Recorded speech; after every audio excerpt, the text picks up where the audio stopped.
saya akan bawakan pada hari ini yaitu mengenai hope of change. Jadi sebenarnya janji Tuhan di dalam Yeremia 29 ayat 11, sebab aku ini mengetahui rancangan-rancangan apa yang ada padaku mengenai kamu.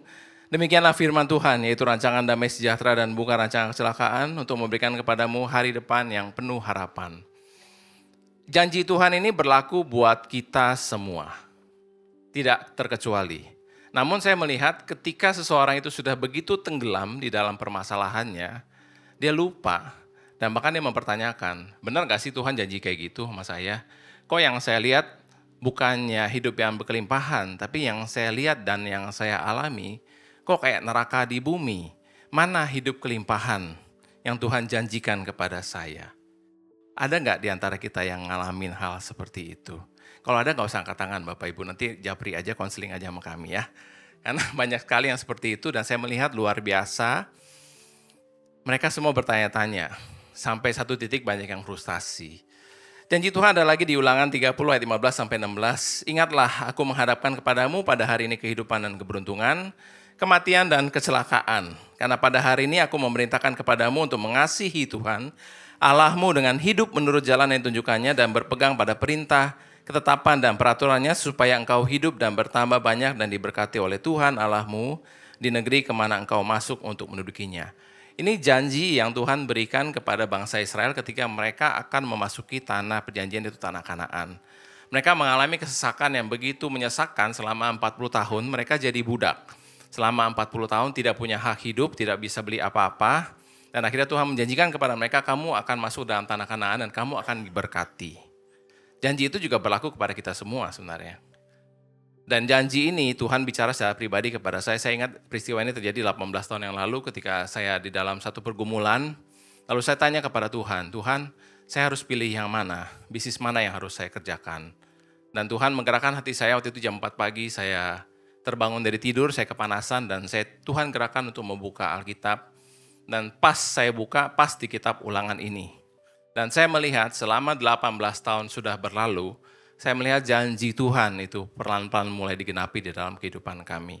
Dan ternyata janji Tuhan itu kalau kita lihat dari kisah-kisah para tokoh di Alkitab, janji Tuhan itu tidak langsung tergenapi. Coba kita lihat dari kisahnya Yusuf. Yusuf Tuhan berikan kepada dia janji bahwa lewat mimpi ya, bahwa dia akan menjadi pemimpin, bahwa dia akan memimpin dan menjadi kepala atas saudara-saudaranya. Tapi kita lihat dari penggenapan mimpi itu kepada penggenapannya, dari mimpi itu kepada penggenapannya, itu tidak langsung kan Bapak Ibu. Butuh waktu, berapa lama? Kurang lebih 13 tahun. Bangsa Israel, Tuhan janjikan bahwa mereka akan masuk ke dalam tanah perjanjian, tanah yang penuh susu dan madu. Kalau sekarang mungkin kita dikeluarkan dari pergumulan kita yang berat dan kita mengalami hidup yang berkelimpahan. Tapi itu juga tidak langsung. Butuh waktu, berapa lama? 40 tahun. Raja Daud, ketika dia diurapi oleh Samuel menjadi raja, waktu itu umurnya baru sekitar 15 atau 17 tahun.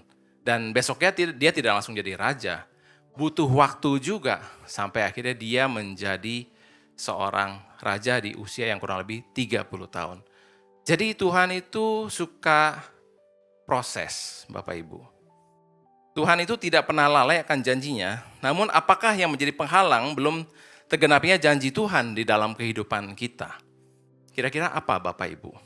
Seringkali yang menjadi penghalang itu adalah diri kita sendiri. Seringkali yang menjadi penghalang adalah karakter yang belum siap. Karisma itu membawa ke puncak, tapi karakter itu mempertahankannya. Karisma itu kayak kemasan yang menarik, tapi karakter itu adalah isi dari kemasan tersebut. Dan Tuhan tahu bahwa kita perlu untuk dibentuk, perlu adanya sebuah pondasi sikap dan karakter yang kuat. Proses untuk mengubah karakter seringkali membutuhkan waktu yang lama, tergantung pada beberapa hal. Seringkali membutuhkan waktu yang lama. Bapak Ibu ada kenal gak teman yang, misalnya nih contoh nih, orangnya pemarah. Lalu cuma dalam waktu seminggu tiba-tiba menjadi orang yang sangat sabar. Ada nggak begitu? Nyaris nggak ada kayaknya. Saya nggak pernah ketemu, kalau ketemu boleh kenalan. Karena pada umumnya nggak kayak gitu Bapak Ibu. Yang saya lihat, yang saya alami dan yang saya perhatikan adalah membutuhkan waktu untuk bisa mengubah ataupun berubah karakternya. Karena apa? Kita ini dilahirkan dari pola didik, pola asuh yang sangat berbeda. Ada yang dilahirkan dari pola asuh yang orang tuanya itu gaya bicaranya itu tinggi, suka marah-marah. Ada yang dilahirkan dari pola asuh orang tuanya itu suka membanding-bandingkan. Ada yang dilahirkan dengan pola asuh orang tuanya itu suka menakut-nakuti. Awas ya kalau gak mau ikut, papi tinggal. Nanti papi kasih ke satpam. Kasih ke satpam beneran gimana tuh Bapak Ibu? Saya sering banget dengar kayak gitu di mall ya. Jadi kayaknya itu gak enak banget didengar. Coba deh kalau kita punya anak, jangan kayak gitu Bapak Ibu. Coba kalau misalnya kita pergi beneran. Awas ya tinggal nanti kasih satpam nih. Kalau Bapak Ibu anaknya jadi anak satpam bagaimana? Kan gak enak kan? Jadi cobalah diganti untuk pola didiknya seperti itu. Karena hal-hal seperti itu mengintimidasi si anak. Dan kita tidak sadari bahwa itu akan berdampak sangat tidak baik. Anak akan bertumbuh menjadi anak yang takut. Mau mencoba sesuatu takut, nanti papi marah, nanti mami marah, begitu. Jadi itulah yang membentuk karakter. Dan untuk mengubah itu perlu waktu. Mungkin ada yang bertanya, kenapa saya mesti rubah karakter saya? Saya dari dulu orangnya udah begini, begitu. Saya dari dulu memang orangnya bicaranya keras. Saya dari dulu memang orangnya seperti ini. You like it or not, ya this is me gitu. Tapi saya belajar kenapa orang itu harus mengubah karakternya. Yang pertama adalah hidup itu selalu berubah dan karakter itu perlu untuk menyesuaikan. Waktu kita sekolah dulu misalnya, cara kita untuk menyelesaikan masalah misalnya adalah misalnya yang cowok itu dengan berantem. Enggak senang sama gue, ayo kita berantem. Nah itu kan cara kita dulu ya. Tapi kalau kita sudah dewasa misalnya sudah umur 30-an atau sudah umur 40-an, lalu cara kita menyelesaikan masalah sama seperti itu, lu gak senang, ayo kita berantem. Apa yang terjadi Bapak Ibu? Either kita babak belur atau kita jadi jagoan MMA, betul ya Bapak Ibu ya? Nggak bisa begitu, hidup itu berubah dan karakter kita harus juga menyesuaikan. Yang kedua, karakter yang tidak tepat akan menciptakan pola masalah yang sama. Contoh misalnya, saya ambil contoh lagi. Semua masalah diselesaikan dengan amarah. Semua masalah diselesaikan dengan marah-marah. Anak bandel marah-marah. Istri nggak nurut marah-marah. Pegawai nggak nurut marah-marah. Pendeta nggak benar marah-marah. Semuanya marah-marah. Kira-kira masalahnya apa Bapak Ibu? Hubungan dengan sesama akan menjadi rusak. Jadi kalau dia tidak berubah, maka hubungannya dengan orang-orang itu akan menjadi rusak. Dan kalau hubungan sudah rusak, itu akan sangat sulit untuk diperbaiki. Jadi kalau pola karakternya itu tidak dirubah, maka masalahnya akan berulang lagi, dan berulang lagi. Jadi jangan heran, aduh kok aku kena masalah terus ya, kenapa ya? Coba kita evaluasi diri, coba kita pikirkan. Apakah pola yang kita pakai itu pola yang sama seperti yang kita pakai bertahun-tahun yang lalu? Karena Albert Einstein itu pernah mengatakan bahwa kalau kita mengharapkan hasil yang berbeda, tapi kita menggunakan cara yang sama, itu namanya insanity. Kalau bahasa Indonesia itu kegilaan. Jadi kalau kita mengharapkan hasil yang berbeda, tentunya kita harus menggunakan cara yang berbeda. Kita nggak bisa pakai cara yang sama terus. Kita nggak bisa pakai kunci yang sama untuk membuka pintu yang sama. Nggak bisa Bapak Ibu. Kita harus menggunakan cara yang berbeda. Contoh misalnya, gimana ya supaya pegawai saya nih pada mau dengerin saya gitu. Saya udah marah-marahin dari pagi sampai malam, sampai siang, sampai pagi, sampai malam lagi, sampai siang lagi. Tapi kok dia nggak nurut ya? Malah banyak yang keluar ya. Tapi coba ubah pendekatannya. Coba misalnya karyawannya diajak makan. Coba misalnya karyawannya diajak bicara baik-baik. Coba misalnya istrinya itu diajak baik-baik. Gak usah diintimidasi terus. Gak usah ditindas terus, gak usah diomelin terus. Coba dah diganti caranya. Karena kalau enggak, masalahnya akan terus sama dari dulu, sekarang, dan sampai selama-lamanya. Saya yakin itu Bapak Ibu. Lalu berikutnya, mengubah karakter itu berarti memutus pola lama yang merugikan. Pola lama yang sangat merugikan. Jadi kalau karakter tidak baik itu tidak mau dirubah, sebenarnya itu merugikan. Bukan menguntungkan, tapi merugikan. Kenapa saya bisa bicara seperti ini? Karena saya mantan pelakunya Bapak Ibu. Jadi dulu juga saya dibesarkan dari keluarga yang pola didik dan pola asuhnya itu ya seperti itulah yang tadi saya cerita. Penuh dengan intimidasi, terus juga ditakut-takutin, terus juga semua masalah itu diselesaikan dengan amarah. Dan akhirnya saya bertumbuh menjadi orang yang seperti itu. Semua masalah diselesaikan dengan amarah dan dengan intimidasi gitu. Dan akhirnya itu sangat merugikan saya. Hubungan saya dengan orang-orang itu tidak begitu baik gitu. Karena ya senggol tonjok, senggol bacok gitu. Nggak bagus Bapak Ibu, rugi gitu loh. Di jalan juga sama, aduh pembalap bener di jalan Bapak Ibu ya. Jadi jangan coba-coba untuk salib saya dulu. Kalau sekarang nggak apa-apa Bapak Ibu, silakan. Saya ngerti. Jadi istri saya jadi saksinya dulu bagaimana saya di jalan dulu sebagai pembalap amatir. Sampai akhirnya benar-benar dirugikan adalah saya pernah sekali waktu karena saya kesel, saya keluar dari mobil, saya mau tegur orangnya, dan saya dapat bogem mentah, pom gitu. Nah dari situ saya sadar, oh iya ya ini merugikan saya ya. Untung saya cuma ditonjok, kalau saya ditembak gimana? Kalau saya ditusuk gimana? Itu kan merugikan banget kan. Nah dari situlah saya belajar, oh ternyata itu salah ya gitu. Lalu berikutnya kenapa harus mengubah karakter? Agar dapat mencapai versi diri sendiri yang lebih menyerupai Kristus. Tuhan Yesus pernah mengatakan bahwa barang siapa yang ingin mengikut Tuhan, dia harus menyangkal dirinya, memikul salibnya setiap hari Minggu, setiap bulan, setiap tahun, enggak, setiap hari dan mengikut aku. Menyangkal diri itu berarti menyangkali ego, menyangkali diri sendiri. Kiblatnya adalah Tuhan. Kalau Tuhan di sisi saya, kalau Tuhan di kondisi saya sekarang, apa yang harus saya lakukan? Jadi itu adalah esensi daripada kekristenan. Barang siapa yang mau mengikut Tuhan, ia harus sangkal diri dan pikul salib setiap hari. Supaya apa? Supaya bisa masuk dalam rencana Tuhan. Nah pertanyaan berikutnya adalah begini. Aduh ini kayaknya karakternya udah jadi nih. Orang ini udah susah nih. Udah gak ada obat lah, udah kartu mati lah. Suami saya udah saya nikahi sudah sekian tahun gitu. Gimana caranya istri saya sudah saya nikahi sekian tahun. Udah bawa ke pendeta, udah bawa ke psikiater, udah bawa kemana, udah bawa ke puncak gunung, udah bawa ke dasar laut, tapi kok nggak berubah-berubah gitu. Kenapa ya? Apakah masih bisa berubah gitu? Saya udah hampir frustasi. Saya pernah dengar ini dari klien ya, Bapak Ibu. Jadi waktu itu dia datang, aduh saya udah capek gitu. Saya udah capek banget gitu ngadapin pasangan saya. Udah sampai saya frustasi, udah sampai saya kayak pasrah aja deh, udah mau jadi apalah. Tapi nggak bisa. Hatinya meronta-ronta, membutuhkan perubahan. Nah pertanyaannya adalah apakah masih bisa untuk dirubah? Bagi Tuhan tidak ada yang mustahil. Dan saya juga percaya bahwa bagi orang yang percaya juga tidak ada yang mustahil. Ada amin Bapak Ibu? Amin ya. Coba senggol sebelahnya bilang, nggak ada yang mustahil. Kamu bisa berubah. Ya pasti semua orang bisa berubah. Dan bagaimana caranya untuk mengubah karakter? Ternyata dari pengamatan saya dan dari pengalaman pribadi dan saya melihat dan saya merenungkan, ada 4 faktor yang sangat penting untuk seseorang itu bisa berubah karakternya. Kita ingat berubah karakter berarti kita bisa juga merubah hidup, bahkan bisa merubah nasib. Yang pertama adalah perlu adanya kesadaran diri sendiri. Ini yang sangat penting.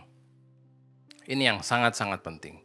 Kalau tidak ada kesadaran diri sendiri, siapapun yang bicara kepada dia, mau didoain berapa kali pun, mau datang ke hamba Tuhan manapun yang paling top, mau setiap kali altar call ke depan, mau tiap KKR dimanapun disamperin, mau tiap apapun, gak akan bisa berubah Bapak Ibu. Mau dibaptis sampai setiap bulan dibaptis juga tidak bisa berubah Bapak Ibu, kalau tidak sadar. Jadi kesadaran ini sangat penting sekali, inilah yang menjadi dasar. Sadar, kesadaran diri sendiri. Coba colek kanan kirinya, sadar. Ya, jadi bagaimana orang itu bisa sampai sadar? Yang pertama adalah dia mendapatkan konsekuensi dari kesalahan yang dibuat. Tadi saya bilang bahwa karakter yang salah itu merugikan. Nah, seringkali ada konsekuensi dari karakter yang tidak baik tersebut. Dan seringkali itu berupa satu hal yang merugikan. Nah, kalau orang kena rugi terus kan orang juga pasti kan akan mikir ya. Kalau orang yang masih sadar ya, orang yang masih pikirannya masih benar ya, dia pasti akan mikir, ya aku begini terus lama-lama aku rugi banget nih gitu. Dia mendapatkan konsekuensi dari kesalahan-kesalahan yang diperlukan, yang dilakukan.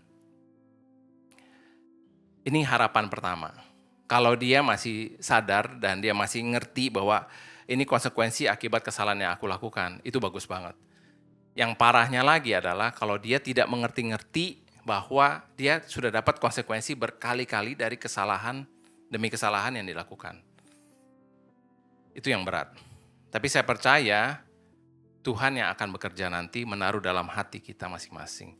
Yang kedua adalah dia mendapatkan pengertian yang baru.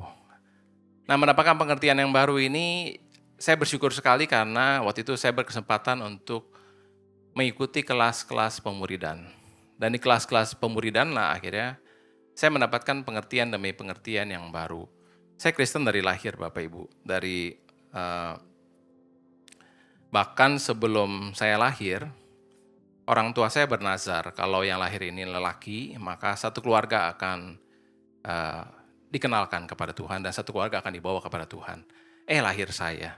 Akhirnya satu keluarga benar-benar diselamatkan dan jadi Kristen semua.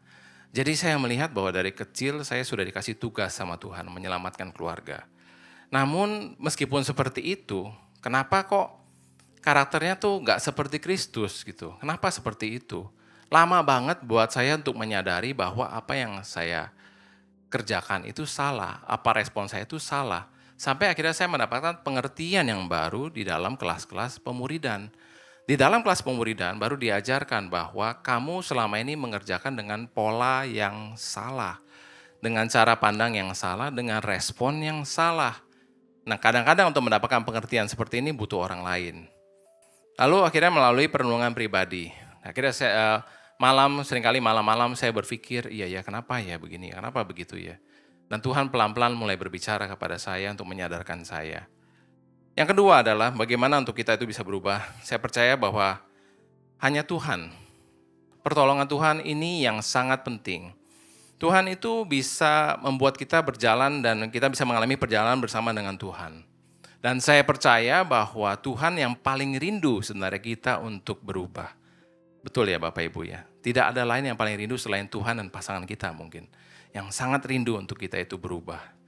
Dan Tuhan itu sangat jenius, Tuhan itu sangat pintar. Tuhan itu bisa mempertemukan kita dengan orang yang tepat di saat yang tepat. Contoh misalnya Bapak Ibu, dulu saya sering sekali kalau lagi galau gitu ya. Terus saya bisa ngelihat orang tiba-tiba dia pakai kaos, tulisan di belakangnya, too much thinking causes problems. Kebanyakan mikir jadi banyak masalah. Saya sampai bingung kenapa bisa begitu ya. Saya percaya bahwa itu juga Tuhan yang gerakkan orang tersebut, Tuhan yang atur orang tersebut sampai bisa jalan pas lewat di depan saya. Itu Tuhan Bapak Ibu. Tuhan bisa banget misalnya kita lagi belajar untuk sabar misalnya. Tuhan bisa banget mempertemukan kita di tempat parkir misalnya. Ada yang parkir di depan kita secara paralel. Tuhan tahu banget. Tujuannya untuk apa? Untuk membuat kita menjadi sabar. Karena kalau kita minta kepada Tuhan untuk kita menjadi sabar, maka yang akan Tuhan atur untuk ketemu dengan kita adalah orang-orang yang menjengkelkan. Bukan orang-orang yang sabar, enggak. Jadi Bapak Ibu kalau doa, Tuhan ubahlah pasanganku, ubahlah diriku untuk menjadi sabar. Siap-siap Tuhan pertemukan dengan orang-orang yang seperti itu. Dan saya percaya bahwa ketika kita punya mindset yang benar, kita bisa mikir, iya ini semua Tuhan ya, Tuhan baik kok sama saya. Tuhan mengizinkan orang itu di depan saya, Tuhan mengizinkan orang itu menjengkelkan begitu, sebenarnya itu untuk kebaikan saya sebenarnya. Jadi, saya juga bisa menyaksikan begini. Satu waktu saya dalam pergumulan, dalam pekerjaan, saya rada galau ya, pekerjaan saya begini. Lalu waktu saya lagi cuci mobil di pekarangan, itu di sebelah rumah saya, itu ada pembantu rumah tangga. Dia bisa nyanyi Bapak Ibu, seumur-umur saya di situ saya nggak pernah dengar dia nyanyi. Waktu dia nyanyi begini. Berkali-kali kau menolong, berkali-kali kau kuatkan. Saya kaget Bapak Ibu. Nah saya bisa melihat, itu Tuhan tuh. Tuhan bisa gerakin dia untuk nyanyi di saat yang tepat, di waktu yang tepat. Buat siapa? Buat saya. Buat ingetin saya bahwa berkali-kali Tuhan menolong, tidak pernah Tuhan tinggalkan. Jadi Tuhan itu pintar banget kasih seperti itu Bapak Ibu. Nah, pekalah kepada suara Tuhan. Yang ketiga adalah lingkungan yang suportif. Ini dibutuhkan untuk mengubah karakter. Mendapatkan perkataan yang mendukung, mendapatkan doa yang setia dari teman atau orang tua atau pasangan hidup. Ini yang dilakukan oleh istri saya dulu. Jadi istri saya dulu udah kayak nggak tahan gitu ya ngadapin saya. Yang saya juga bingung kenapa dia nggak tahan itu padahal biasa aja gitu menurut saya. Tapi dia nggak tahan gitu. Tapi yang dia lakukan adalah dia tuh doain saya gitu. Dia doain saya dengan sangat setia. Dia juga nggak pernah bilang saya, lu dasar lu emang orangnya begini, itu nggak pernah Bapak Ibu. Lu memang beginilah dari lahir, emang nggak bisa berubah lah, nggak pernah dia ucapin seperti itu. Yang dia lakukan adalah dia melakukan firman. Di firman Tuhan kan ada kan, suami dibenarkan tanpa perkataan oleh kelakuan istri. Wah itu PR berat ya Bapak Ibu ya, karena kan kita kan cenderung kalau kita ngelihat sesuatu hal yang nggak benar kan, kayaknya kita pengen ngomong gitu. Tapi dia enggak. Dia lakukan adalah dia doain saya. Dia terus perkatakan, teguh akan menjadi suami yang baik, orang tua yang baik, menjadi orang yang cinta Tuhan, takut Tuhan, dan puji Tuhan. Setelah belasan tahun akhirnya kejadian. Tapi masih oke lah belasan tahun Bapak Ibu. Ada yang sudah sampai 40 tahun juga kejadian-kejadian gitu loh. Saya bersyukur banget itu karena Tuhan tolong dia dan Tuhan tolong saya. Jadi kalau misalnya Bapak Ibu melihat pasangannya mau berubah, dukunglah dia. Jangan memperkatakan perkataan yang merendahkan. Jangan memperkatakan perkataan yang menciutkan semangat itu, jangan. Dukung. Misalnya dia berbuat kesalahan nggak apa-apa. Kuatkan lagi, nggak apa-apa, yuk kita coba lagi, kita bangun lagi, kita coba lagi. Jangan pernah sekali-kali mengatakan, mau dasar emang kamu gak pernah berubah. Ngapain lu ke gereja? Lu juga kelakuannya masih kayak gitu. Aduh jangan Bapak Ibu, itu benar-benar menciutkan semangat. Jangan. Kalau dia mau ke gereja, meskipun sudah lama, meskipun dia masih berbuat dosa segala macam, gak apa-apa. Kasih ke gereja, siapa tahu di gereja bertobat. Karena saya menyaksikan sendiri ada teman juga yang kayak gitu, malah pasangannya ngomong begitu. Alah lu ngapain ke gereja lu? Kelakuan juga masih kayak gitu. Ya akhirnya jadi malas ke gereja gitu. Coba kalau misalnya dia, ayo ke gereja bareng-bareng gitu. Siapa tahu di gereja ada perubahan. Nah itu, apalagi kalau ke gereja ICI, bagus-bagus firmannya Bapak Ibu. Ya. Jadi lingkungan yang suportif ini juga salah satunya adalah saling berkesempatan untuk belajar bersama. Alangkah baiknya jika pasangan itu juga belajar bersama. Belajar mengenai firman Tuhan, nah itu yang kami lakukan. Kebetulan juga istri saya sangat suka dengan psikologi, jadi akhirnya saya jadi belajar gitu mengenai psikologi, mengenai ilmu kejiwaan dan segala macam. Jadi kita jadi ahli jiwa, Bapak Ibu, jadi bukan sakit jiwa tapi ahli jiwa Bapak Ibu ya. Oke, yang terakhir adalah perlunya mentor yang mengasihi, atau mentor itu adalah pelatih. Ini analoginya nih kayak gini. Ada pemain bola, pemain basket yang sangat terkenal, tapi kenapa dia tetap butuh pelatih? Kenapa Ronaldo perlu pelatih? Kenapa Michael Jordan tetap perlu pelatih? Karena seringkali mereka tidak bisa melihat blind spotnya mereka. Nah demikian pula dengan kita. Seringkali kita tidak bisa melihat kekurangan kita di mana, dan seringkali ketika pasangan kita yang memberitahukan kepada kita, kita bilang, lu tahu apa sih? Gitu.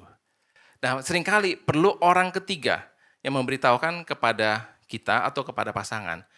Coba deh, kamu rubah sedikit aja di sini, rubah sedikit di sini, itulah gunanya pelatih. Dan saya sangat bersyukur karena di dalam kelas pemuridan yang kami lewati dulu, kami dilatih oleh mentor-mentor yang luar biasa. Saya dilatih oleh namanya Ibu Magdalene. Dia adalah mentor saya yang sangat mengasihi saya. Dan mentor ini pentingnya adalah dia harus mengasihi. Teruji lewat pengalaman hidup dan dia menjadi pelaku dari apa yang diajarkan. Jadi kalau Bapak Ibu belum memiliki mentor, carilah mentor. Rendahkanlah hati untuk mencari orang yang Bapak Ibu lihat, oh ini orang kayaknya kerohaniannya baik ya. Kayaknya dia sudah berubah ya. Kayaknya saya perlu belajar dari dia. Untuk seperti itu dibutuhkan kerendahan hati. Kita tidak bisa berjalan sendiri Bapak Ibu. Kita perlu berjalan bersama-sama. Kita perlu untuk mendengarkan pendapat dan pandangan dari orang lain. Kita tidak bisa mengatakan dan menepuk dada kita mengatakan saya udah paling benar. Nggak bisa Bapak Ibu. Dunia berubah. Kehidupan kita berubah. Dan Tuhan mau untuk kita berubah. Tuhan nggak mau kita stagnan. Tuhan mau kita berubah. Demi apa? Demi kita mendapatkan janji Tuhan tadi yang saya katakan di dalam Yeremia 29:11. Sebab rancangan Tuhan ada rancangan yang mendatangkan damai sejahtera. Dan bukan rancangan kecelakaan. Rancangan yang mendatangkan pada kita hari depan yang penuh dengan harapan. Tuhan mau nuntun kita. Ayo masuk dalam rancanganku. Masuklah dalam hari depan yang penuh dengan harapan. Dan saya menyaksikan Bapak Ibu ketika kami mau berjalan bersama dengan Tuhan. Belasan tahun yang kami lewati, suka duka, pengalaman-pengalaman hidup akhirnya menuntun kami kepada pemeliharaan Tuhan yang sempurna. Dan kami bisa melihat Tuhan hidup kok. Sampai sekarang Tuhan masih hidup dan masih ada. Dan Tuhan sangat rindu mengubah kita. Tuhan sangat rindu melihat kita mau bertobat setiap hari. Kita mau bertekuk lutut di hadapan Tuhan. Dan kita mau merendahkan hati kita dan mengatakan, God, I need you. Saya seringkali dulu di dalam mobil, dalam perjalanan saya sampai nangis Bapak Ibu. Kalau saya dengar lagu rohani saya sampai nangis. Karena saya lihat Tuhan baik banget. Tuhan tuh gak pernah merancangkan hal-hal yang jahat. Tuhan baik banget. Sangat teramat baik. Bahkan tadi yang saya cerita sampai pembantu di sebelah saya aja tuh bisa nyanyi kayak gitu Bapak Ibu. Coba itu kalau bukan Tuhan siapa? Saya percaya bahwa kita juga pasti akan punya pengalaman bersama dengan Tuhan. Karena Tuhan adalah Allah yang sangat teramat baik. Jadi sekali lagi ada 4 cara untuk mengubah karakter. Yang pertama adalah perlu adanya kesadaran diri sendiri. Yang kedua kita perlu pertolongan Tuhan. Yang ketiga kita perlu lingkungan yang suportif. Dan yang terakhir kita perlu mentor yang mengasihi. Demikian firman Tuhan yang boleh saya sampaikan, biar kiranya ini boleh menjadi berkat buat kita semua. Kita pulang dengan satu pengertian yang baru. Tuhan baik dan Tuhan mau untuk kita berubah. Amin. Kita tunduk kepala dan kita berdoa. Bapa dalam surga, kami mengucap syukur untuk firman yang boleh kami dengar. Biar kiranya firman ini boleh Tuhan tanamkan di dalam hati kami. Kami boleh mengingat bahwa Tuhan begitu baik kepada kami. Dan Tuhan rindu untuk kami berubah menjadi serupa sama seperti Kristus, untuk kami menyangkal diri kami, memikul salib kami setiap hari, sehingga Engkau mendapati kami menjadi hamba yang sempurna bersama dengan Tuhan. Terima kasih, kuatkan kami, mampukan kami, karena kami tidak bisa berjalan sendiri Tuhan, kami butuh Engkau. Kami butuh Engkau, dan kami tidak bisa berjalan tanpa Engkau. Terima kasih, berkati untuk kami semua di tempat ini, dan juga mendengarkan lewat streaming, biar kiranya semua diberkati oleh kebenaran firman Tuhan. Di dalam nama Tuhan Yesus, yang sudah menerima berkat Tuhan, mari sama-sama kita katakan, amin. Terima kasih Bapak Ibu.